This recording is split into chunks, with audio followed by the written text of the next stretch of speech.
Bismillahirrahmanirrahim. Assalamualaikum warahmatullahi wabarakatuh.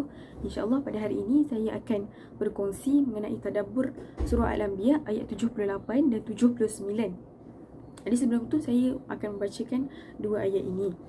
Bismillahirrahmanirrahim.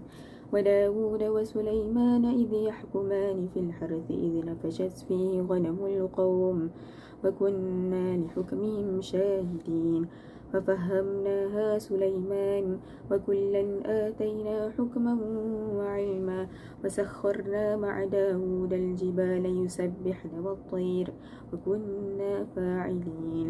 صدق الله العظيم.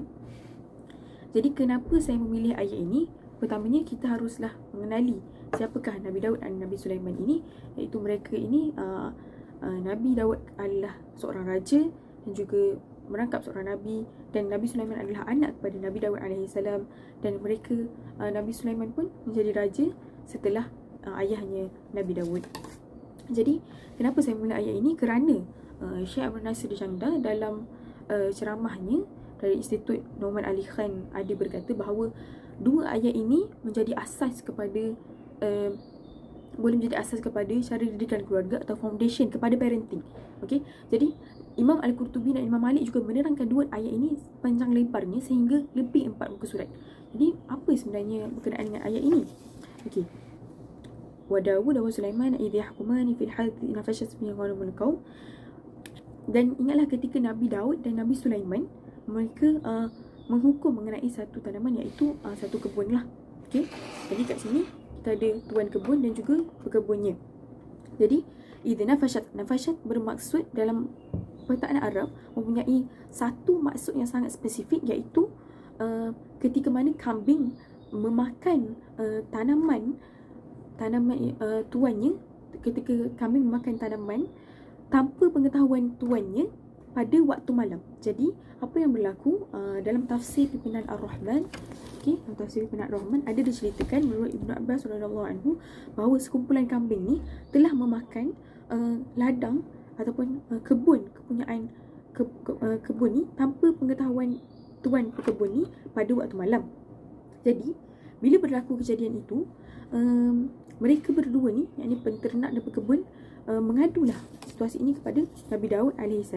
Jadi bila mana Nabi Daud AS mendengar peristiwa itu, baginda memutuskan supaya kambing-kambing kepunyaan peternak ni diberikan kepada pekebun ni.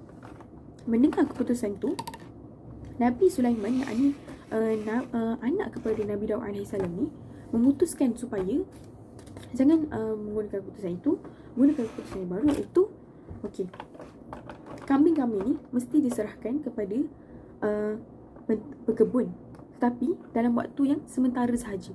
Jadi sementara tu penternak dia akan membangunkan semula ladang ni sehinggalah ladang ni yang dirosakkan oleh kambing-kambing tu baik semula, dan juga begitu juga dengan pekebun, dia boleh mengambil hasil-hasil kambing tu sementara menunggu ladangnya baik semula, boleh mengambil hasil kambing seperti susu, bulu-bulu kambing, dan akhirnya kedua-duanya mendapat keputusan yang lebih adil dan hasil yang lebih baik.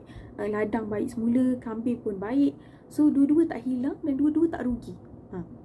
Jadi Nabi Daud AS ketika mendengar keputusan anaknya Nabi Sulaiman ni, baginda mengakui bahawa keputusan anaknya Nabi Sulaiman AS ini adalah lebih baik, dan baginda bersetuju untuk menjalankan hukuman itu. Jadi daripada ayat ni dapat kita belajar bahawa Nabi Daud AS menurunkan egonya untuk mendengar keputusan yang dibuat oleh anaknya yang lebih muda daripadanya. Jadi kita dapat relate dengan kehidupan kita hari ini. Adakah kita berani untuk mendengar keputusan ataupun cadangan oleh orang yang lebih muda daripada kita? Dan juga di sini menunjukkan bahawa Nabi Daud AS sangatlah mementingkan kepimpinan dan memikirkan bahawa kepimpinannya akan disoali oleh Allah SWT dan menjalankan tugas dengan sangat baik sekali. Dan kalau kita fikir-fikirkan hikmah antara pertukaran kemahiran ni, antara pertukaran kambing dan ladang ini, sebenarnya akan mengeratkan lagi hubungan antara kedua-dua pihak, dan kita dapat relate juga dengan kehidupan hari ini kan. Contohnya kalau ada dua pihak aksiden kereta kan, contohnya biasanya hanya satu pihak yang akan bayar kepada satu pihak lagi, dan settle. Kira macam tu. Kau buat hal aku, kau buat hal kau, aku macam tu. So Al-Quran datang kepada kita menunjukkan bahawa komunikasi dan diskusi yang baik boleh sebenarnya mengeratkan hubungan dan mendatangkan hubungan yang lebih baik. Begitu juga yang patutnya kita relate dengan kehidupan kita hari ini.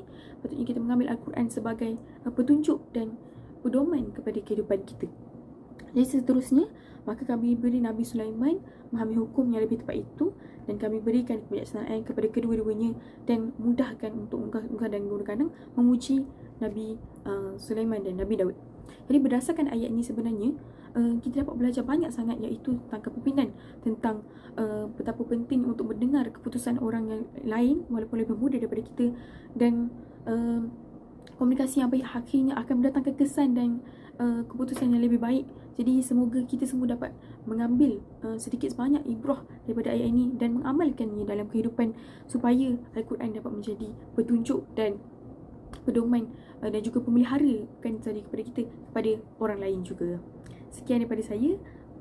Assalamualaikum warahmatullahi wabarakatuh.